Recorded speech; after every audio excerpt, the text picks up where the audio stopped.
O Supremo Tribunal Federal acaba de dar mais um passo decisivo no caso que marcou a história recente do Brasil.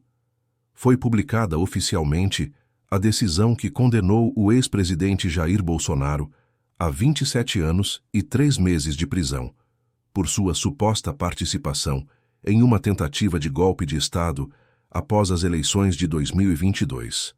O documento, com quase 2.000 páginas, é considerado um dos mais extensos e simbólicos já produzidos pela Corte, e abre uma nova fase de recursos que promete movimentar o país. Bolsonaro, que desde agosto cumpre prisão domiciliar, agora tem 5 dias para recorrer através dos embargos de declaração, um tipo de recurso usado para apontar possíveis contradições ou omissões no julgamento. Mas, na prática, especialistas lembram, raramente esse tipo de recurso muda o resultado.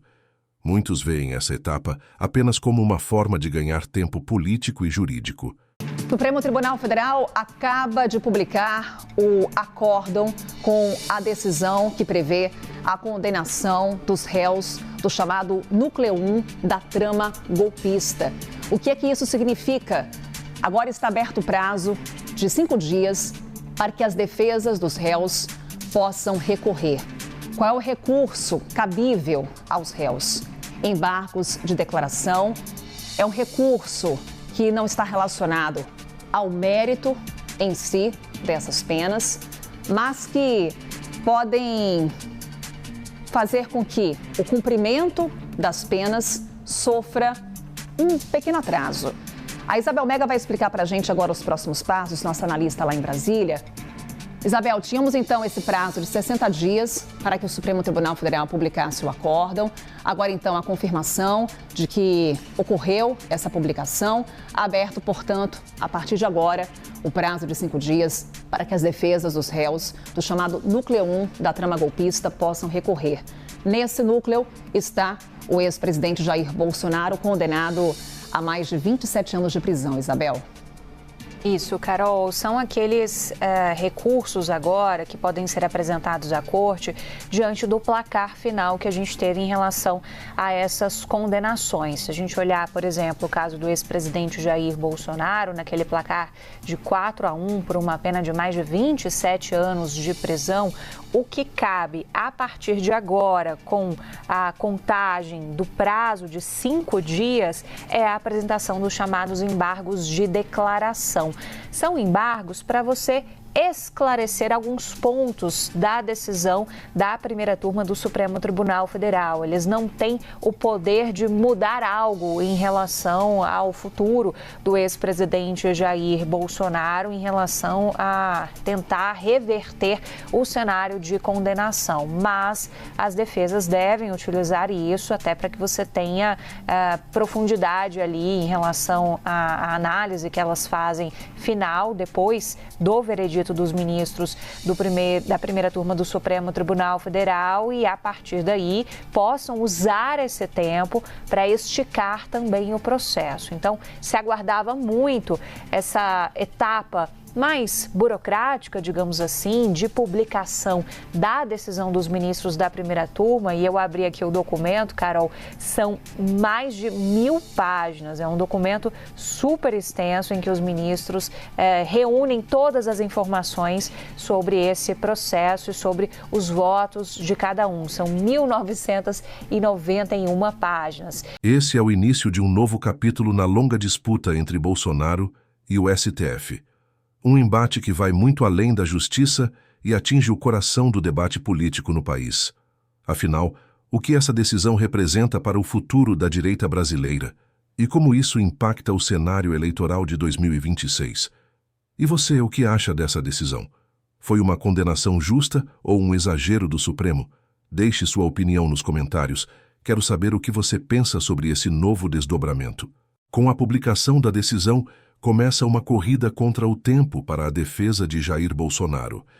Os advogados têm 5 dias para apresentar os chamados embargos de declaração, um instrumento jurídico que não reabre o mérito da condenação, mas serve para apontar possíveis erros, omissões ou contradições nos votos dos ministros. É uma fase técnica, mas carregada de simbolismo, e que pode servir para prolongar a batalha judicial. Esses embargos, no entanto, raramente mudam o resultado de um julgamento no Supremo. Historicamente, são vistos mais como uma tentativa de protelar o trânsito em julgado, isto é, o momento em que a condenação passa a valer definitivamente. Mesmo assim, cada dia conta para a defesa, que busca ganhar tempo político em meio à pressão popular e às articulações no Congresso. Além disso, há ainda uma possibilidade mais remota: os chamados embargos infringentes. Esse recurso, caso aceito, permitiria um novo julgamento, desta vez no plenário completo do STF, com todos os 11 ministros. Mas há um detalhe importante: o Supremo só costuma aceitar esse tipo de recurso quando existe divergência significativa entre os magistrados, o que não aconteceu no caso de Bolsonaro. Mesmo assim, a defesa estuda insistir. Segundo aliados do ex-presidente, a estratégia é clara: manter o caso vivo o máximo de tempo possível, na tentativa de reverter a narrativa e alimentar o discurso de perseguição política. E você, acredita que Bolsonaro ainda pode reverter essa condenação? Ou o caminho dele já está definido na justiça? Comente aqui embaixo, quero ver o que o público pensa. O julgamento não atingiu apenas Jair Bolsonaro. O STF também condenou 7 nomes-chave, que, segundo os ministros, faziam parte do chamado Núcleo 1 da trama golpista, aquele grupo que tinha poder político, militar e operacional para tentar reverter o resultado das urnas de 2022. Entre eles estão ex-ministros, ex-comandantes das Forças Armadas e assessores diretos do então presidente. O tenente-coronel Mauro Cid, ex-ajudante de ordens de Bolsonaro, foi o único a conseguir uma pena reduzida, 2 anos em regime aberto, fruto de um acordo de delação premiada que o transformou em uma peça central das investigações. Já os outros condenados receberam penas pesadas. Walter Braga Neto, ex-ministro da Defesa e candidato a vice de Bolsonaro em 2022, pegou 26 anos de prisão. Alexandre Ramagem, ex-diretor da ABIN e atual deputado federal, foi condenado a 16 anos e 1 mês. Almir Garnier, ex-comandante da Marinha, e Anderson Torres, ex-ministro da Justiça, receberam 24 anos de prisão cada. Augusto Heleno e Paulo Sérgio Nogueira, ambos generais e ex-ministros, foram sentenciados a 21 e 19 anos, respectivamente. Essas condenações colocam o núcleo duro do bolsonarismo em uma situação dramática. O STF entendeu que o grupo participou de um plano orquestrado para contestar o resultado das urnas e estimular uma quebra institucional no país. Mesmo que as defesas tentem recorrer, o efeito político já é profundo. O bolsonarismo perde força e liderança e o cenário de 2026 se torna ainda mais incerto para a direita. Agora quero saber de você.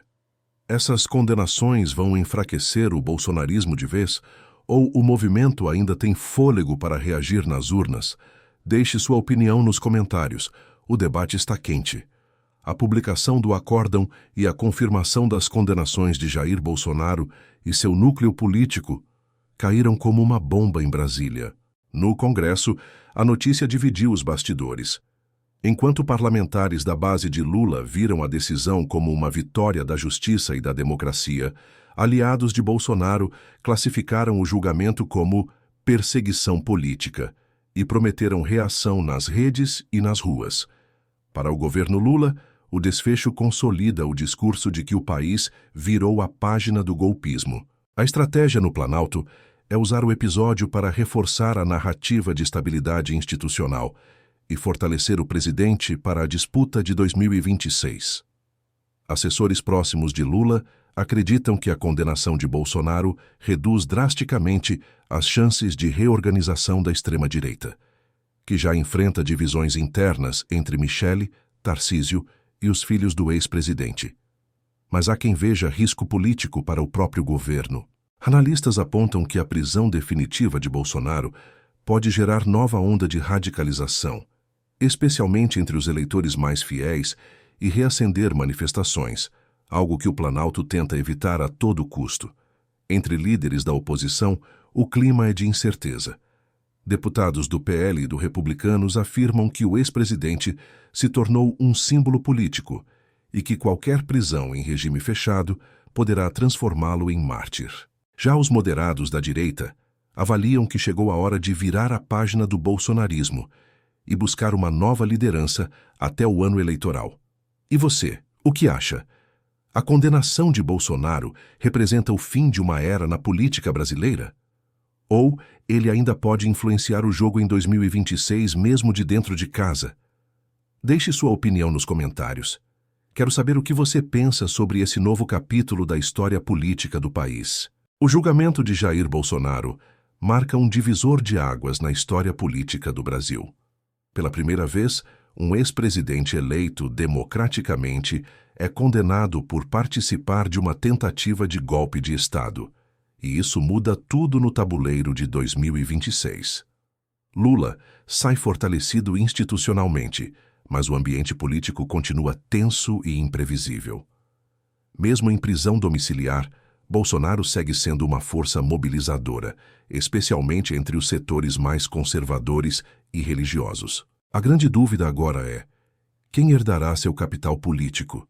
Michele Bolsonaro, Tarcísio de Freitas, ou o bolsonarismo vai se fragmentar de vez? Enquanto isso, a oposição tenta se reorganizar e o governo aposta na imagem de estabilidade e recuperação econômica para chegar competitivo às urnas. Mas o fato é que o país entra em um novo ciclo, onde o embate entre democracia e radicalização ainda vai ditar o ritmo da política. Agora eu quero saber de você. Você acha que o bolsonarismo sobrevive sem Bolsonaro? Ou esse é realmente o ponto final de uma era? Comente aqui embaixo, compartilhe esse vídeo com quem acompanha política e se inscreva no canal para não perder as próximas análises sobre os bastidores de Brasília.